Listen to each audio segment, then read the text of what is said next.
మనం కొన్ని జిల్లాల్లో ఇప్పుడు ప్రస్తుతానికి పార్టీ పరిస్థితులు ఎలా ఉన్నాయి, వైఎస్ఆర్సీపీ అలాగే కూటమి ప్రభుత్వం ఎలా ఉంది, ఏడాదిన్నర పాలన కంప్లీట్ అయింది కదా. కాబట్టి ఆయా జిల్లాల్లో ఆ పార్టీ పరిస్థితి ఏంటి, ఒకవేళ ఇప్పటికిప్పుడు ఎన్నికలు వచ్చినా సరే లేదా 2029, 28 ఎప్పుడు వచ్చినా సరే ఎన్నికలు, ఆ పార్టీకి ఆ జిల్లాలో ఉండే నియోజకవర్గాలు పరిస్థితులు ఎలా ఉన్నాయి, అవి గెలిచే దిశగా ఉన్నాయా లేకపోతే వాటికి పూర్తి వ్యతిరేకత ఉందా, ఎలా ఉంది ఏంటనేది మనం చాలా వీడియోలో చెప్పుకుంటూ వస్తాం చాలా జిల్లాల గురించి. ఇప్పుడు మనం చెప్పబోయే జిల్లా శ్రీకాకుళం జిల్లా. కానీ ఈ జిల్లాలో 7 నియోజకవర్గాల గురించి మనం మాట్లాడబోతున్నాం.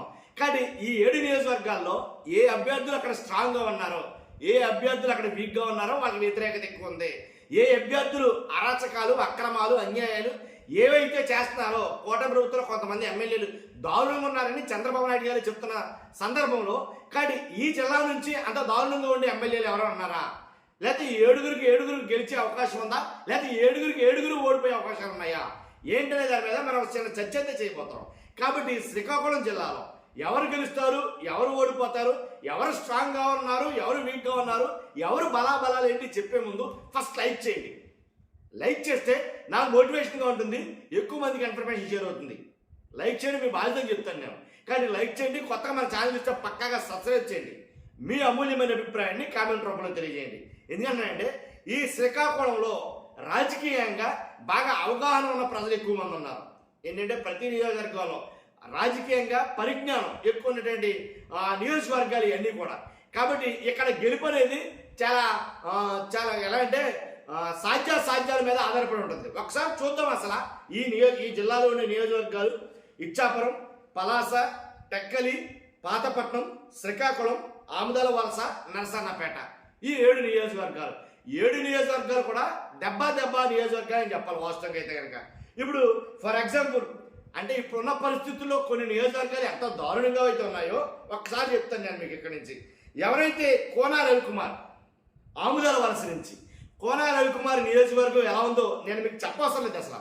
ఎందుకంటే ఆయన మీద వస్తున్నటువంటి ఏదైతే మహిళల పట్ల ఆడియో కాల్లని అవని ఇవని ఎంత దారుణంగా వస్తున్నాయో మీకు ఆల్రెడీ తెలుసు.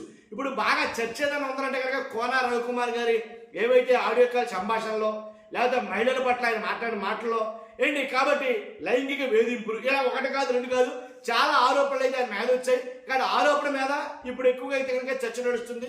ఆల్రెడీ అధినేత ఎవరైతే కూటమి ప్రభుత్వం అధినేత చంద్రబాబు నాయుడు గారు ఉన్నారో ఈ కోన రవికుమార్ గారిని పార్టీ నుంచి సస్పెండ్ చేయాలా వద్దా అనే సంక్లిష్టంలో ఉన్నారని చెప్పాలి. ఎందుకంటే సొంత పార్టీలోని నేతలే చాలామంది కోన రవికుమార్ గారు వద్దు, ఆయన పార్టీని సస్పెండ్ చేయండి, పార్టీని సస్పెండ్ చేయకపోతే పార్టీయే ఆ నియోజకవర్గంలో మొత్తం తుడిచిపెట్టుకుపోతుంది అని అయితే చాలామంది మాట్లాడతారట. అంతేకాదు గతంలో అయితే కనుక ఈయన గురించి కలెక్టర్ దాకా వెళ్ళి కంప్లైంట్ చేసిన సంఘటనలు ఉన్నాయి. కాబట్టి కోన రవికుమార్ గారు ప్రస్తుతం ఎప్పటికప్పుడైతే కనుక రాష్ట్రంలో పెద్ద చర్చ ఏదైనా ఉందంటే కనుక అది కోన రవికుమార్ గారి గురించే. కాబట్టి అది మామూలు పంచాయతీ కాదు, అది చాలా పెద్ద పంచాయతీ.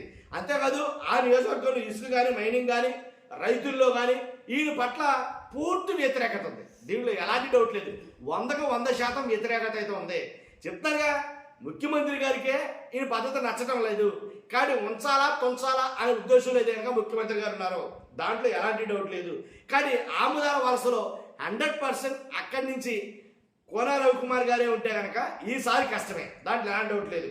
వైఎస్ఆర్సీపీ అప్రాధికారంగా వస్తుందని చెప్పొచ్చు, దాంట్లో ఎలాంటి డౌట్ లేదు. కాబట్టి ఇంకోటి ఏంటంటే ఇక్కడ వైఎస్ఆర్సీపీకి వైసీపీ తమ్మినేని సీతారాం అన్నారు. కానీ తమ్మినేని సీతారాం కూడా ఎలా ఉన్నారంటే వైసీపీలో అంటున్నట్టుగా ముట్టి ముట్టనట్టుగా దూరంగా పార్టీ కార్యక్రమాలకు అయితే ఉన్నారు అని అయితే కనుక నిర్మోహమాటంగా చెప్పాలి. కాబట్టి వైఎస్ఆర్సీపీ ఇక్కడి నుంచి పుంజుకోవాలి, అలాగే టీడీపీ మాత్రం బలహీన పడిపోయింది అనేది విషయం చెప్పాలి. కాబట్టి దాంట్లో ఎలాంటి డౌట్ లేదు, ఇక టీడీపీ ఇక్కడ స్కోప్ లేదు. కాబట్టి తమ్మినేని సీతారాం గారు బలం పుంజుకుంటే కనుక అక్కడి వైఎస్ఆర్సీపీ ఆధిక్యత అయితే ఉంటుంది.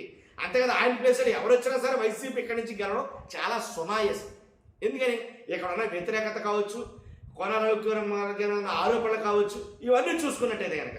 అంతేకాదు ఈ నియోజకవర్గం చూసుకున్న తర్వాత టెక్కలి అనగానే గుర్తొచ్చింది కింజర బచ్చెన్నాయుడు గారు, చెప్పుకోవసరం లేదు ఇక మంత్రి. కాబట్టి ఈయన చేసిన రీసెంట్గా ఈయన మీద వచ్చిన ఒక వివాదం చాలా మందికి తెలుసో తెలీదో కానీ ఆగ్రోస్ ఏదైతే వ్యవసాయ యంత్రాల పరికరాల గురించి వాటి మీద ఆగ్రోస్ జిఎం ఎవరైతే రాజశేఖర్ ఆయన పేరు ఆ జనరల్ మేనేజర్ని నువ్వు మాకు మధ్యలో ఉండి బ్రోకరేజ్ చెయ్యాలి. ఎందుకంటే కనుక ఖచ్చితంగా యంత్ర పరికరాలు ఏవైతే ఉన్నాయో వాళ్ళ దగ్గర నుంచి కమిషన్ మాకు ఎంత ఎంత ఎంత అని నువ్వే మాట్లాడి పెట్టాలి, నువ్వే మాట్లాడి తీసుకురావాలి అని ఉద్యోగం జనరల్ మేనేజర్ మీద ఒత్తిడి తేవడంతో ఆ ఒత్తిడి ఆయన అలా చేయలేక ఆ పని చేయలేక ఏం చేయాలో అర్థం కాక నేను చేయలేని చెప్పడంతో ఆయన నెల్లూరు ట్రాన్స్ఫర్ చేయడం జరిగింది. ట్రాన్స్ఫర్ చేసిన తర్వాత అక్కడ కూడా ఆయనకు వేధింపులు ఎక్కువడంతో ఆయన ఒక లేఖ రాశాడు, బహిరంగ లేఖ సిఎస్ గారికి. బహిరంగ లేఖ కాదు, సిఎస్ గారికి ఒక లేఖ రాస్తే ఆ లేఖలో మొత్తం వివరంగా చెప్పాడు ఆయన. నన్ను ఇలా చేయమంటున్నారు, నన్ను ఇలా తీసుకోమన్నారు, తీసుకుని మాకు ఇమ్మంటున్నారు, ఇది నా వల్ల అయ్యే పని కాదు, కాబట్టి నేను సెలవుల మీద తీసుకున్నాను, సెలవుల మీద వెళ్ళిపోతున్నాను అని చెప్పి ఒక లేఖ అయితే రాశాడు. ఇది రాష్ట్రంలో పెద్ద చర్చకి దారితీసింది. కాబట్టి ఏంటి ఇలా ఎంతో దారుణమైతే ఎలాగా అంటే మొత్తం ఇలా మేసేస్తున్నారనమాట అనేది కనుక రకరకాలుగా ప్రజలు మాట్లాడుకోవడం జరిగింది.